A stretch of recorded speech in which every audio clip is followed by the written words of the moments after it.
Narinig mo na ba yung aral tungkol sa by one man? Sa Tagalog, dahil sa iisang tao. Romans 5:18, ganito ang sabi. As by the offense of one, referring to Adam, judgment came upon all men to condemnation. Even so, by the righteousness of one, referring to Jesus, the free gift came upon all men unto justification of life. So sabi doon, dahil sa pagkakasala ng isa, si Adan, ang lahat ay napahamak, condemnation. Dahil naman sa pagiging matuwid ng isa, referring to Jesus, ang lahat ay nagkaroon ng justification. Romans 5:19. For as by one man's disobedience, referring to Adam, many were made sinners.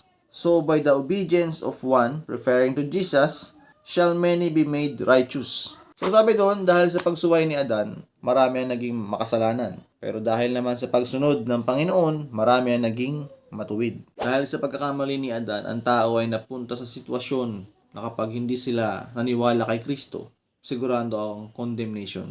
Kaya sinasabi sa John 3:18 na, He that believeth on Christ is not condemned. Yung naniwala kay Kristo ay hindi makokondemn, but he that believeth not is condemned already. Pero yung hindi maniniwala kay Kristo, condemnation talaga. Alam mo ba kung ano nangyari kay Adan matapos siyang kainin yung prutas ng karunungan tungkol sa mabuti at masama?